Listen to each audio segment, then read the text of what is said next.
Halo Dek, siap belum Dek?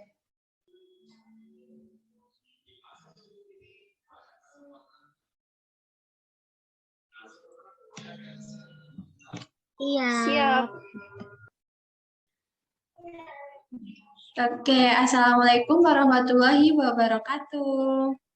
Waalaikumsalam warahmatullahi wabarakatuh. Selamat pagi anak-anak. Bagaimana kabar hari ini? Sehat kan? Baik. Baik.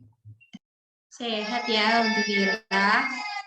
Sebelumnya, untuk hari ini siapa yang tidak masuk kelas ya? Masuk semua kan? Masuk. Ya. Oke, nah untuk selanjutnya kita akan belajar mengenai cerita dengan judul Buaya dan Bebek. Nah, untuk itu Ibu akan membacakan cerita dari Buaya dan Bebek. Nah, pertama ya, mulai ya. Diperhatiin ya adik-adik. Pertama-tama, suatu hari terdapat buaya yang sedang kelaparan di pinggir sungai karena belum makan selama 3 hari. Sang buaya melihat seekor bebek yang sedang berenang, kemudian menangkapnya untuk dijadikan mangsa. Lalu bebek berkata, "Tolong jangan makan aku, dagingku sangat sedikit. Sebaiknya kamu makan kambing saja." Buaya pun terpengaruh dengan perkataan bebek, lalu menyuruh bebek untuk mengantarkan di mana keberadaan kambing. Habis itu, kambing yang ditangkap buaya juga berkata kepada buaya, "Lebih baik kamu makan gajah yang dagingnya lebih banyak." Nah, habis itu akhirnya buaya menyuruh kambing untuk menunjukkan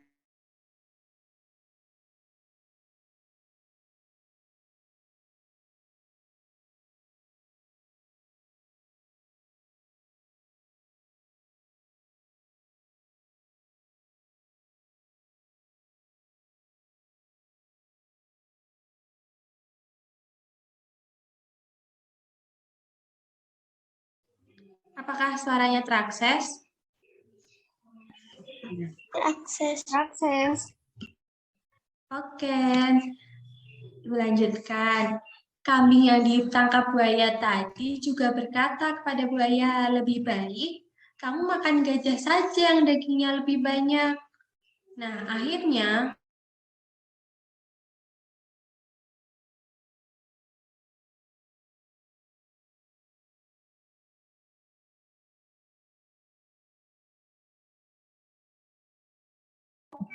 Putus, Bu. Putus-putus. oh iya, sinyalnya jelas adik-adik. Tak lanjutin ya. Nah, akhirnya buaya tadi menyuruh kambing untuk menunjukkan keberadaan gajah. Nah, sesampainya di persembunyian gajah, buaya berhasil menangkap anak gajah. Kemudian anak gajah itu berteriak, "Tolong, tolong!" gitu. Segerombolan gajah dewasa pun datang dan menghampiri buaya tersebut. Lalu, gajah-gajah dewasa menginjak tubuh buaya secara bersamaan hingga buaya tidak bisa bernafas. Apalagi tubuh buaya sudah lemas karena belum makan sama sekali dan akhirnya buaya tadi mati. Nah, gitu ceritanya adik-adik. Nah, sekarang Ibu tanya nih, gimana tadi sebelumnya? Udah paham belum mengenai cerita bebek sama kambing? Buaya, bebek dan buaya.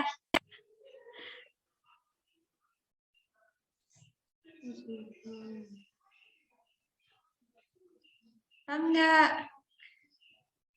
Nah, Ibu lanjutin aja ya. Mau tanya satu persatu nih. Di cerita tadi siapa aja sih tokoh yang ada di dalamnya? Saya, Bu. Siapa? Saya, Bu. Siapa? Tokohnya siapa nih? Ya. Ada. Tadi di tokohnya ada bebek, buaya, sama gajah.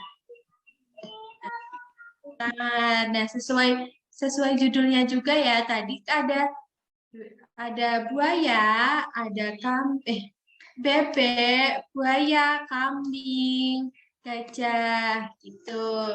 Lalu untuk soal selanjutnya mau tanya lagi, em, gimana sih sikap buaya tadi?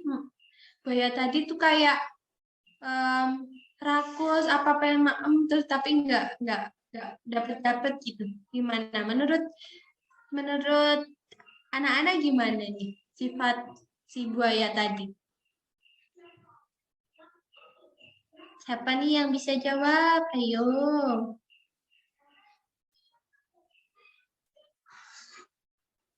Siapa nih? Hana bisa jawab nggak? Gimana tadi? Buayanya gimana? Malu-malu ya. Buayanya rakus, Oke. Bu. Oh, buayanya rakus. Rakus kenapa soalnya? Pengen makan daging yang banyak, Bu. Ya betul sekali ya jawaban dari Hana.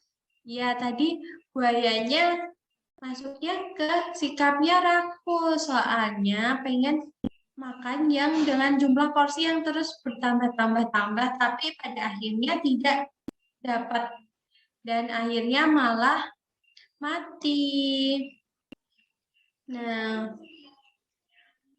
mau tanya lagi nih, siapa yang bisa menyimpulkan gimana sih cerita tadi?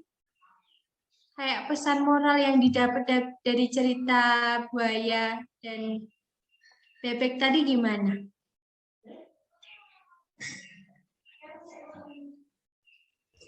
Tidak boleh serakah. Ya, pintar sekali. Terus Tuhan, yang lain gimana? Harus Ada merasa yang cukup, Bu. pintar sekali. Nah, iya ya, benar semua.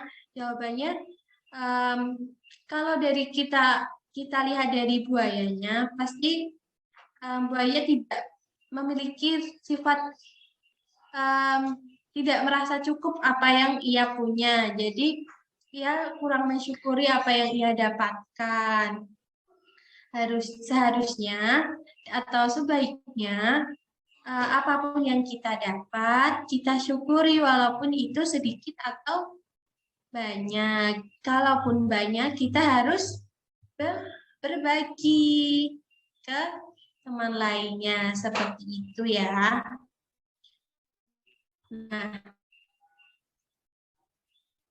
gimana anak-anak, apa ada yang mau ditanya ini dari cerita buaya dan bebek tadi? Misal mau ngomong Bu, si buayanya kok sifatnya seperti itu, kok si bebeknya tadi ngarah-ngarahin ke hewan yang lebih besar, lebih besar, lebih besar. Gimana? Ada yang mau ngomong nggak?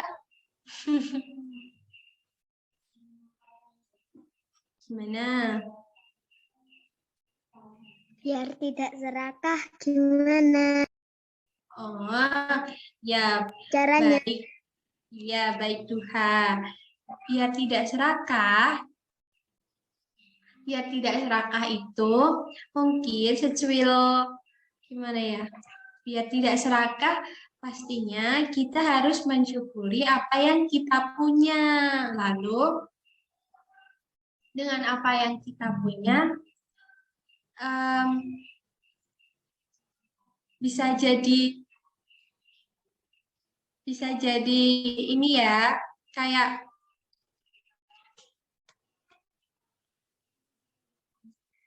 em, kayak apa yang kita punya harus kita syukuri. Lalu kalau berlebih tadi bisa dibagi-bagi dengan yang lainnya atau teman lainnya. Seperti itu, Duha. Gimana? Anak-anak yang lain ada yang mau ditanyain lagi tidak?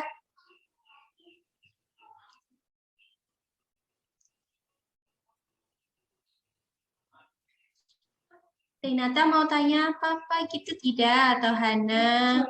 Iya. Ya. Tidak? Oke, baik. Karena jam pelajaran juga sudah habis, maka kita tutup saja pertemuan pada pagi hari ini dengan mengucapkan hamdalah sama-sama. Alhamdulillahirobbil alamin. Nah, itu tadi pelajaran hari ini. Sekian dari Ibu. Ada kurang lebihnya mohon maaf. Wassalamualaikum warahmatullahi wabarakatuh. Waalaikumsalam warahmatullahi Wabarakatuh. Oke, bisa melanjutkan aktivitas selanjutnya.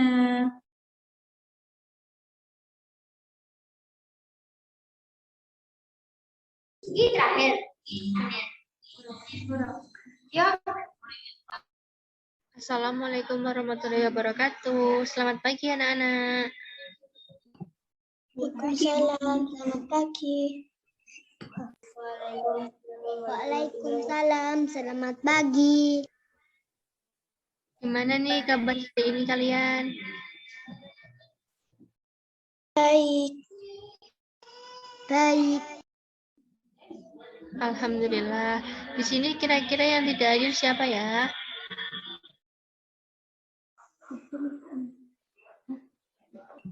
Hadir semua, Bu.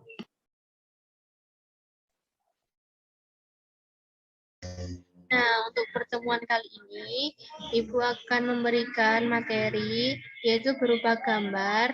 Nah, nanti kalian dapat menjawab pertanyaan dari Ibu ya.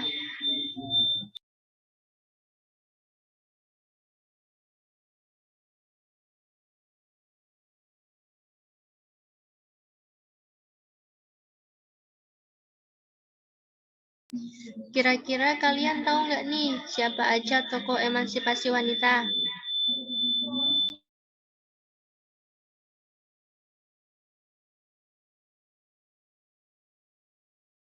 Ayo, ada yang tahu nggak nih?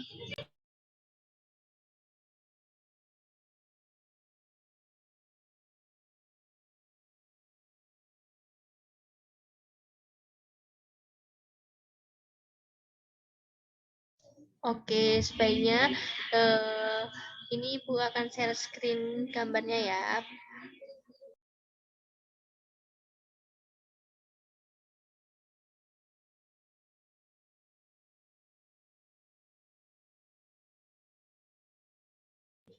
Nah, apakah gambarnya sudah terlihat?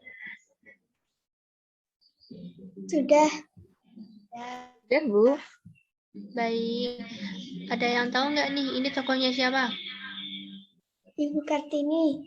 Ibu Kartini, Bu. Ibu Kartini, Bu.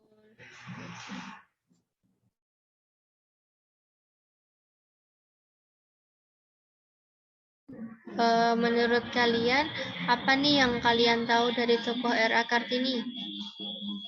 Ada yang tahu nggak? Pahlawan wanita. Iya, betul. Siapa lagi? Pejuang emansipasi. Betul. Mbak Belva?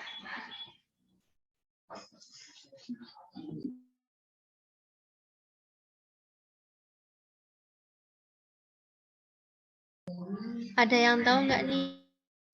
Penulis buku. Iya, betul. Ada yang tahu nggak kapan R.A. Kartini lahir? Saya. 21 April. Iya, betul sekali.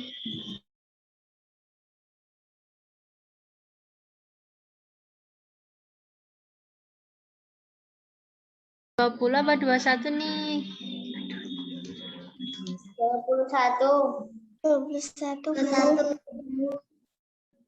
Iya, R.A. Kartini lahir pada tanggal 21 April tahun berapa? Tidak tahu. Ada yang tahu nggak nih? Tahun 1879, Bu. Iya, betul sekali. Kira-kira kalian di sini ada yang tahu nggak apa saja nih tokoh dari R.A. Kartini biografinya?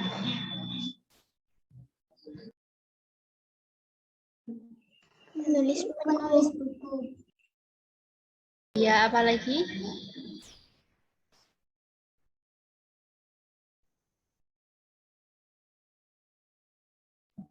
Ayahnya namanya Raden Mas Adipati Aryo Sosroningrat, Bu.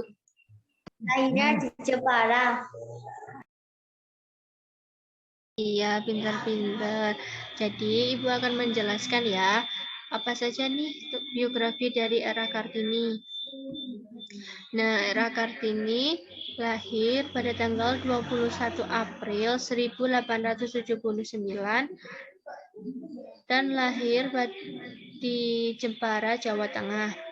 Nama asli dari R.A. Kartini yaitu Raden Ajeng Kartini Joyodiningrat. Dan beliau wafat pada tanggal 17 September 1904 di Kabupaten Rembang. Beliau memiliki ayah yang bernama Raden Mas Adipati Aryo Sosroningrat dan ibunya bernama M.A. Ngasirah. Beliau memiliki agama Islam dan dikenal sebagai emansipasi wanita. Nah, kalian tahu nggak perilaku apa saja sih yang dapat diambil dari R.A. Kartini?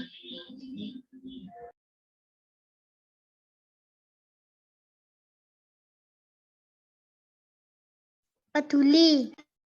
Ya, terus apa lagi? Pantang menyerah memperjuangkan hak-hak wanita, Bu. Iya, betul. Ada lagi? Tanggung jawab. Iya, betul Mbak Zara. Kira-kira ada yang mau jawab lagi nggak nih?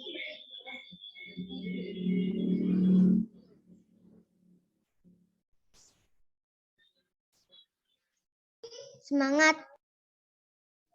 Semangat apa nih?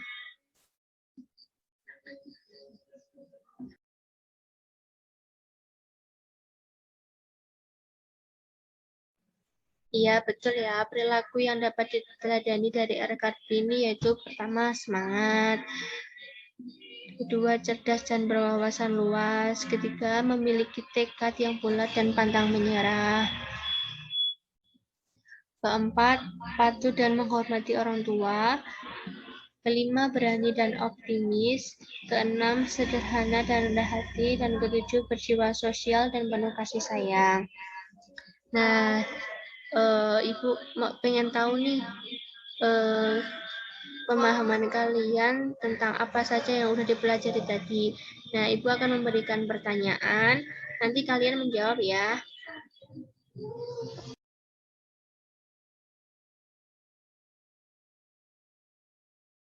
Oke, siapa nih yang tahu dari R.A. tokoh tersebut?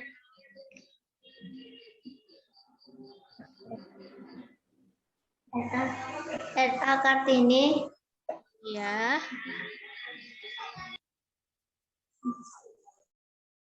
Lalu pertanyaannya, kapan dan di mana R.A. Kartini lahir? Rembang. Ya, tanggal berapa? 21 April. Betul. Ada yang tahu nggak nih? Ayah dan ibu dari R.A. Kartini. Tadi Ibu udah jelaskan ya.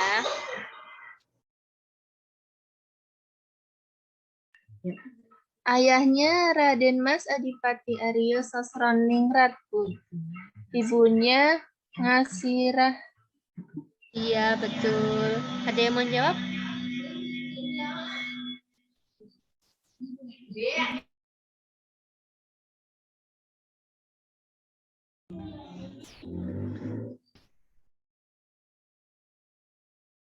Lalu pertanyaan selanjutnya, R.A. Kartini dikenal sebagai apa nih?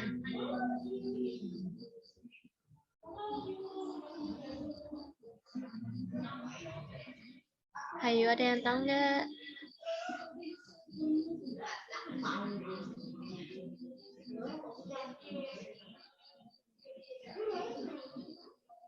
Nah, beliau dikenal sebagai emansipasi wanita.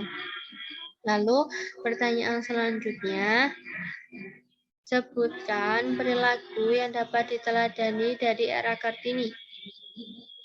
Saya, Bu. Iya, apa? Semangat. Ya, ada lagi? Tangguh. Betul, terus?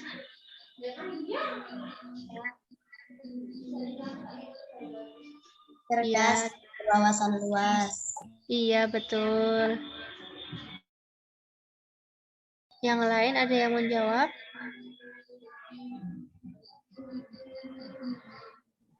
Memiliki tekad yang bulat dan pantang menyerah. Iya, betul. Ada yang mau menambahkan lagi? Peduli dengan sesama. Iya. Apalagi nih? Sederhana dan rendah hati. Menghormati orang tua. Ya, nah betul ya apa yang sudah disebutkan tadi.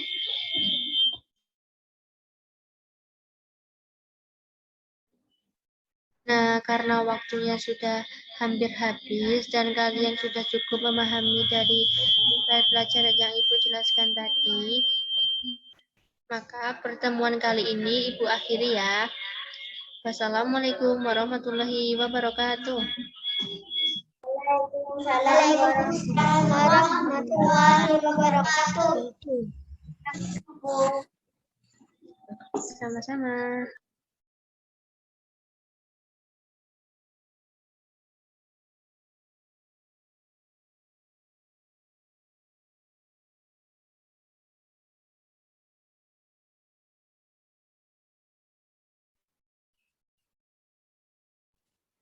Oke, halo semuanya. Sebelumnya, Assalamualaikum warahmatullahi wabarakatuh. Selamat pagi.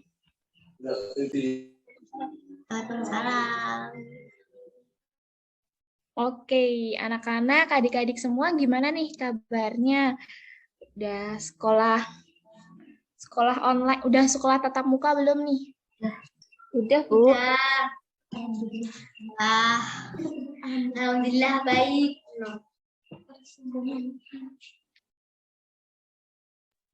Oke, Ibu tanyain satu-satu nih ya kabarnya dari mulai dari Iya. Iya, halo, apa kabarnya? Alhamdulillah baik, Bu. Oke. Lanjut ke Zahra. Halo Zahra. Halo, alhamdulillah baik, Bu. Oke. Lanjut ke Reinata. Halo, kabarnya baik gak nih? Halo, Bu, baik kabarnya. Alhamdulillah. Oke, lanjut ke Belva. Halo Belva, gimana kabarnya? Baik, Bu, alhamdulillah. Oke, alhamdulillah baik ya. Halo. Halo Hana, gimana nih kabarnya?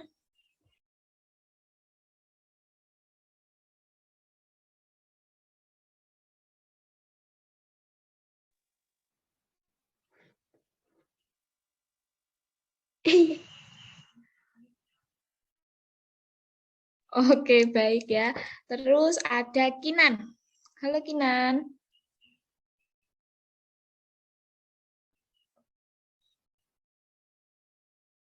Oh, kayaknya baru ke belakang ya. Terus yang terakhir ada Duha. Halo Duha. Kok kursinya kosong ya? Kemana nih orangnya? Oke, sepertinya semuanya baik. Alhamdulillah ya, baik. Sekarang hari ini kita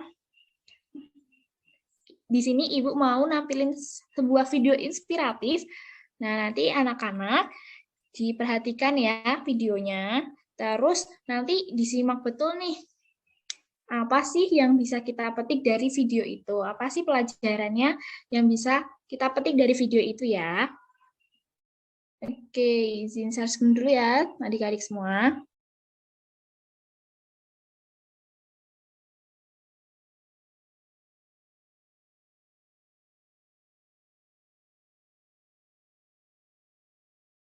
Suatu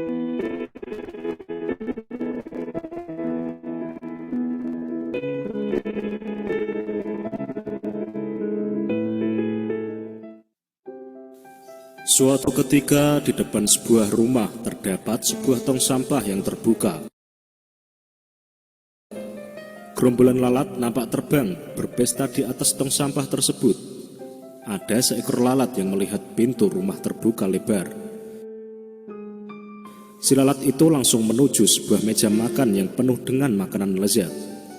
"Saya bosan dengan sampah-sampah itu," kata si lalat. "Ini saatnya menikmati makanan segar," katanya. Setelah kenyang, si lalat bergegas ingin keluar dan terbang menuju pintu kaca saat dia masuk tadi.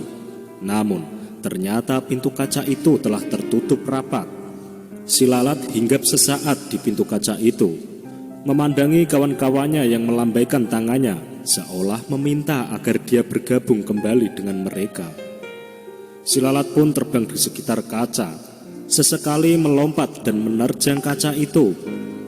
Dengan tak kenal menyerah, si lalat mencoba keluar dari pintu kaca. Lalat itu merayap mengelilingi kaca dari atas ke bawah, dari kiri ke kanan, bolak-balik.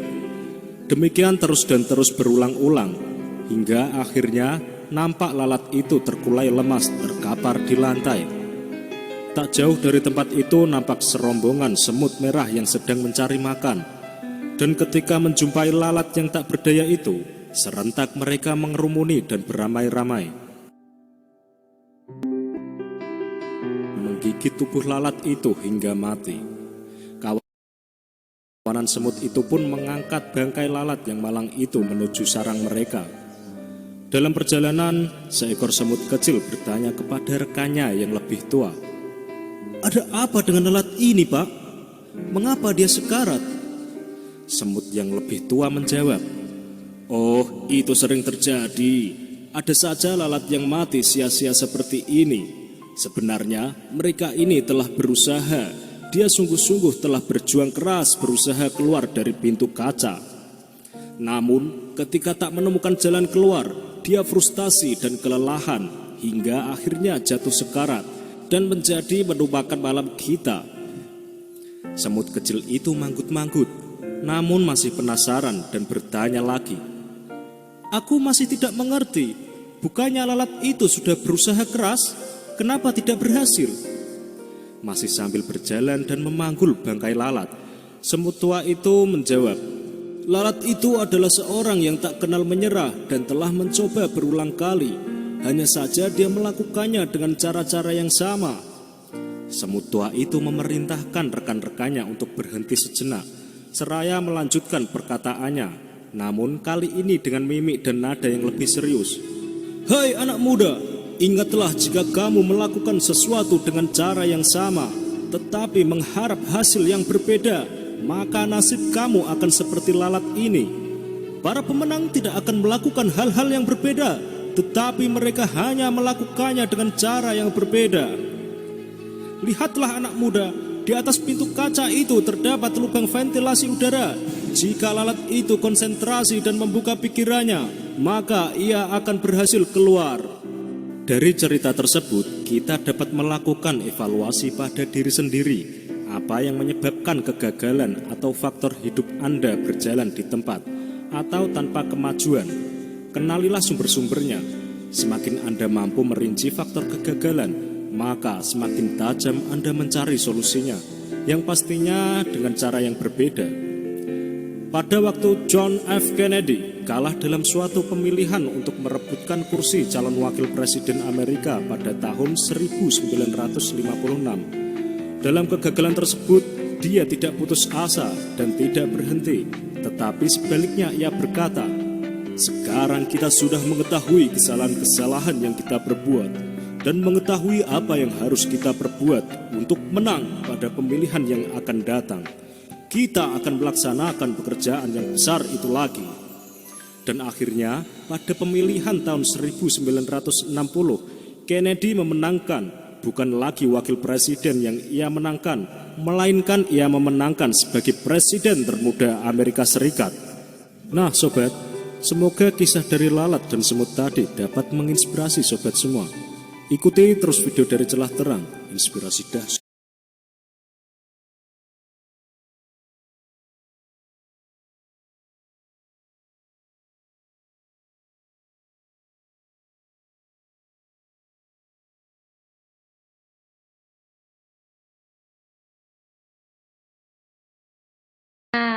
Nah, tadi kan adik-adik, anak-anak semua udah nonton ya video inspiratif,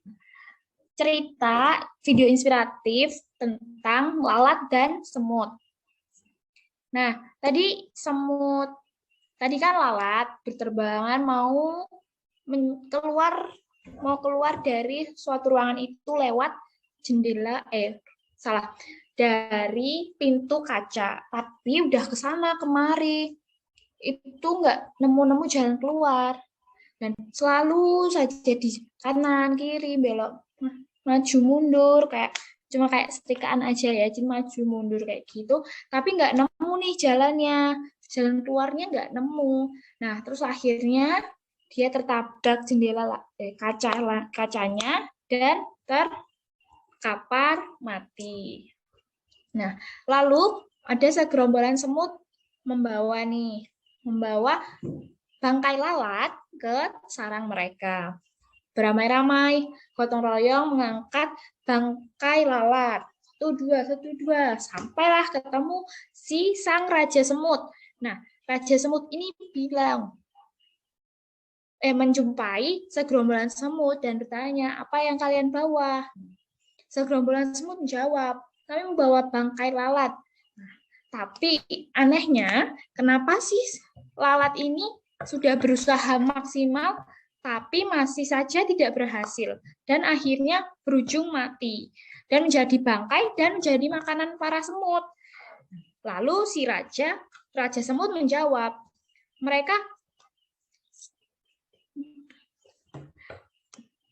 lalat memang pekerja keras, lalat memang tidak pantang menyerah, tidak mudah menyerah, namun si lalat itu salah jalan, salah cara. Nah, si lalat tidak tahu cara yang tepat untuk keluar dari ruangan tersebut. Padahal di atasnya itu ada ventilasi. Jadi ventilasi itu celah-celah udara ya, adik-adik. Nah, itu sebenarnya si lalat itu bisa keluar lewat celah itu atau ventilasi itu, tapi lalat tidak terpikirkan cara itu, dan akhirnya lalat kecapean, nabrak, terus akhirnya mati. Nah, kalau kayak gitu yang salah siapa nih? Ventilasinya, pintunya, atau si lalatnya nih yang salah? Pintu sama lalatnya, Bu. Oh, pintu sama lalatnya nih yang salah. Oke. Yuk kita lihat lagi. Diingat-ingat lagi ceritanya. Si lalat tadi sebenarnya sudah berusaha semaksimal mungkin. Nah, itu nggak salah ya, adik-adik. Itu malah bagus karena tidak mudah pantang menyerah. Nah, dan selalu berusaha dan bekerja keras. Tapi yang salah itu adalah cara si lalat berusaha atau berjuang untuk keluar dari ruangan itu. Nah, jadi kesimpulannya adalah tetap bekerja keras, tetap tidak mudah pantang menyerah, tapi tidak boleh dengan hanya satu cara. Nih, kayak contoh nih, adik-adik semua nih belajar matematika. Belajar matematika tuh adik-adik udah berusaha nih, aku udah ngerjain soal ini, tapi kok nggak ketemu-temu ya caranya, aku pakai cara ini nggak ketemu, kalau aku lewat ini kok nggak ketemu. Nah, itu adik-adik bisa cari cara lain, kayak misalkan cari cara, misalkan ini ada cara yang A, terus coba adik-adik cari cara B, jadi bisa aja kan jawabannya ketemu dengan cara B atau dengan cara yang lain. Nah, kalau misalkan adik-adik belajar apapun itu, belajar semua pelajaran, tapi adik-adik tuh masih tetap nggak bisa menemukan jawaban. Misalkan lagi ngerjain soal, nah nggak nemu nih jawabannya. Nah, adik-adik bisa ya pakai cara lain. Jadi enggak bergantung dengan apa yang diingat adik-adik semua. Jadi kayak, oh aku cari di buku nih, oh aku cari di internet nih. Nah, kayak gitu ya adik-adik. Nah, siapa di sini Ibu mau tanya, siapa nih yang mau jadi kayak lalat? Ada nggak yang mau jadi kayak lalat? Duha mau nggak jadi kayak lalat?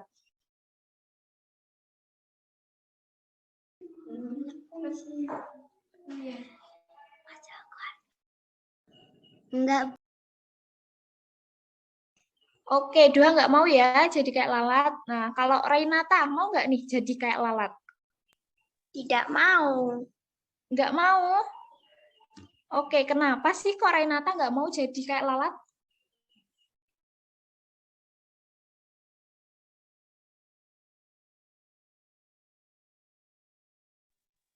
Karena lalatnya cuma bekerja dengan satu cara dan diulangi terus. Nggak mau berusaha dengan cara yang lain. Oke, jawaban yang bagus. Kalau Zahra mau nggak nih jadi kayak lalat? Enggak. Kenapa nih?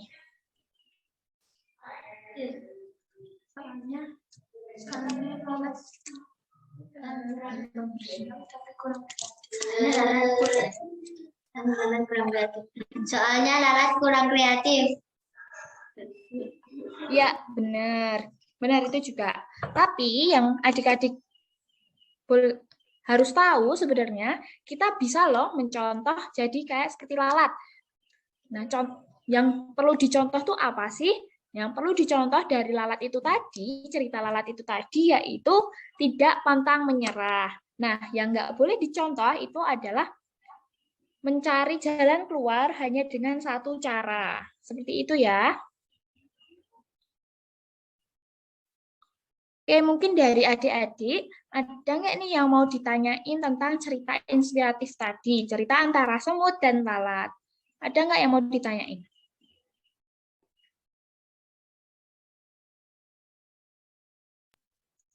Gak mau, Bu.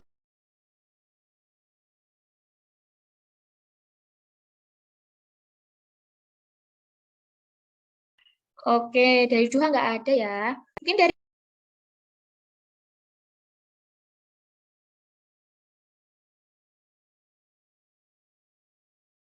Oke, karena tidak ada pertanyaan dari adik-adik, maka pembelajaran kali ini dicukupkan. Nah, sebelum dicukupkan, Ibu mau menyampaikan kesimpulannya. Jadi kesimpulan dari video cerita inspiratif tadi adalah jangan pantang menyerah dan tidak boleh hanya berusaha dengan satu cara saja. Maksudnya tidak boleh menyerah dengan cara yang sama. Jadi harus explore lebih lagi. Jadi harus kreatif dan inovatif. Seperti itu ya. Oke, karena sudah dirasa sudah cukup pembelajaran pada kali ini, mari kita tutup dengan berdoa. Berdoa mulai.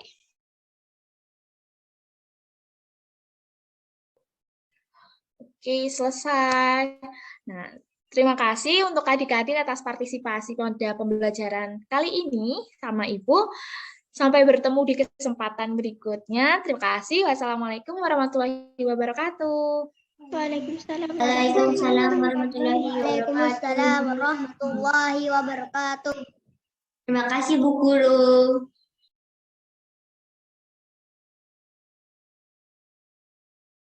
Terima kasih.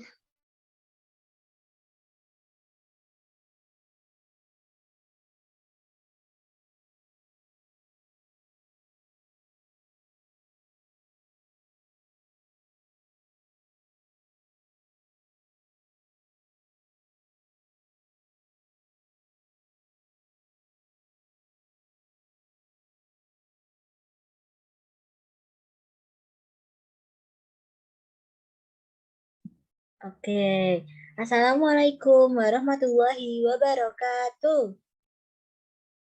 Waalaikumsalam warahmatullahi wabarakatuh. Waalaikumsalam warahmatullahi wabarakatuh. Oke, selamat pagi anak-anak. Pagi, Bu.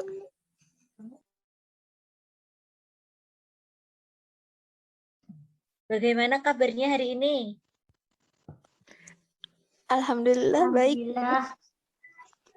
Baik, Bu. Oke.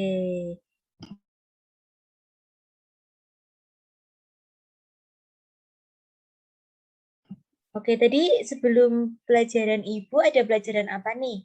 Anak-anak habis ada pelajaran apa? Pelajaran matematika, Bu. Waduh, matematika. Pusing nggak belajar matematika? Pusing banget, Bu. Oke, karena tadi kan udah belajar matematika, udah belajar berhitung, udah belajar sama angka-angka yang bikin pusing, bikin capek, bikin lapar ya. Jadi sekarang pas pelajaran Ibu, kita nggak usah pelajaran berat-berat, kita nggak akan ada materi. Di sini kita cerita-cerita aja, gimana? Setuju? Setuju, Bu. Setuju. Oke, sekarang nih kita udah 2 tahun nih. Ada virus. Virus apa coba namanya? Virus corona, Bu. Benar, ada virus corona. Karena virus corona ini, jadi anak-anak itu kan terpaksa untuk sekolah online ya, sekolah di rumah gitu. Kira-kira kalau sekolah online kayak gini di rumah yang harus pakai HP, anak-anak seneng nggak sih? Senang. Senang. Oh, jadi lebih seneng sekolah online di rumah atau sekolah offline yang ketemu teman-temannya? Offline. Mencintai dua orang. Oke, Zahra kenapa suka sekolah offline? Soalnya ketemu teman-teman. Terus apa lagi?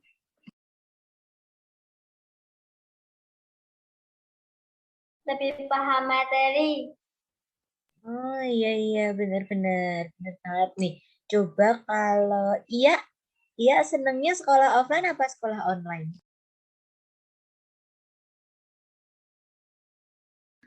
Offline, Bu. Kenapa iya suka sekolah offline?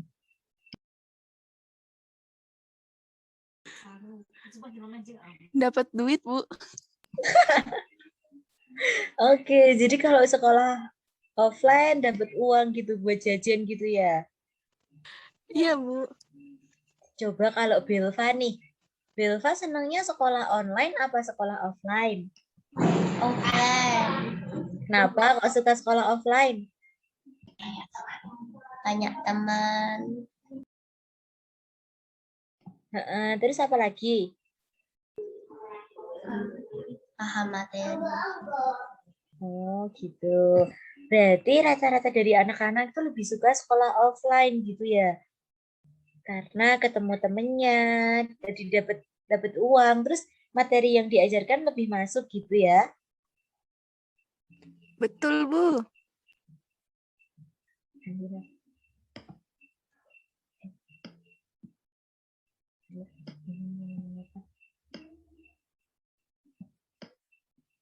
Berarti anak-anak kalau disuruh milih mau sekolah online apa sekolah offline, jawabnya apa? Offline. Offline. Oke.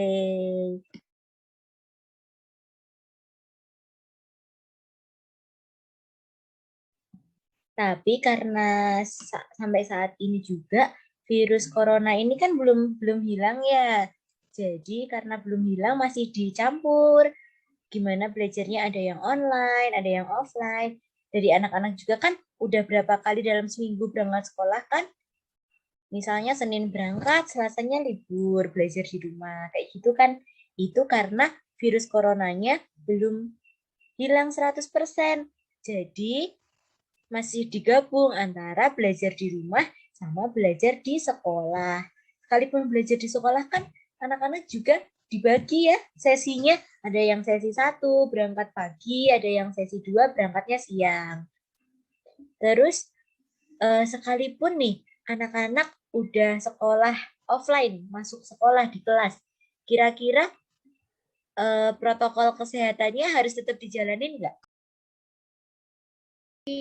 Iya. Coba contoh protokol kesehatan tuh apa aja? Mencuci tangan, menjaga jarak, memakai masker. Pinter. Apa lagi nih? Ada lagi nggak? Menjaga jarak. Pinter.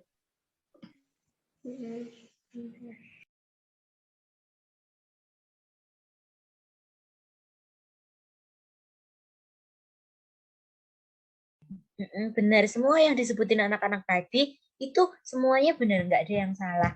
Jadi selama kita sekolah di kelas, kita berangkat sekolah, ketemu Bapak Ibu guru, ketemu teman-teman, itu protokol kesehatan tetap harus dilaksanakan. Biar apa? Biar kita nggak tertular virus corona dan nggak menularkan virus corona. Sekalipun ada teman-temannya nanti yang sakit, kayak batuk, pilek gitu, anak-anak nggak bakal tertular karena udah pakai masker, udah cuci tangan, dan tetap menjaga jarak.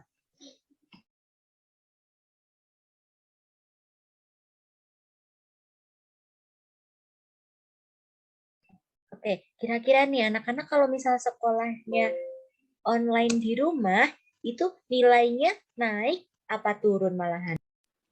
Naik. Naik. Sama aja, Bu. Oke, ada yang naik, ada yang tetap sama aja.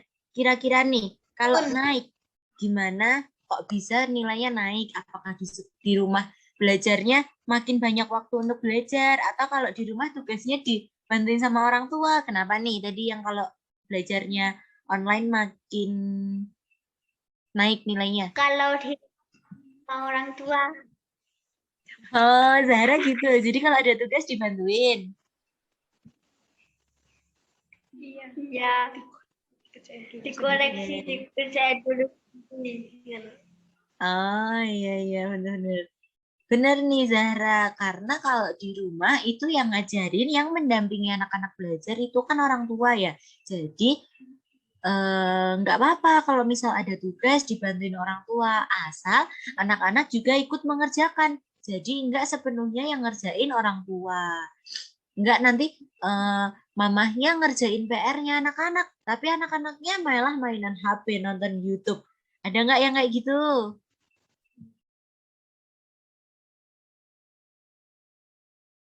Enggak, Bu. Yang benar. Iya, Bu. Tidak, Bu. Oke. Benar banget nih. Jadi kalau misalnya lagi pandemi kayak gini, kita harus memanfaatkan waktu juga ya dengan baik. Karena kan kalau sekolah kan nggak penuh ya, nggak dari pagi sampai malam. Kira-kira nih, kalau habis sekolah, anak-anak ngapain? Main sama temennya, atau mainan HP, atau gambar. Ngapain nih? Terus apa? Tidur, Bu. Oke, ada yang habis sekolah tidur. Yang lain ngapain deh kalau habis sekolah? Main sama teman. Zahra main nih di luar. Sepedaan. Oke, sepedaan. Ini kalau Renata kalau habis sekolah online ngapain nih? Tidur. Oh, tidur juga. Coba kalau Bilva ngapain habis sekolah online biasanya? Tidur. Oh, tidur juga. Capek banget ya sekolah online ya. Sampai anak-anak habis sekolah online tidur semua. Coba kalau Hana sama Duha ngapain nih kalau habis sekolah online?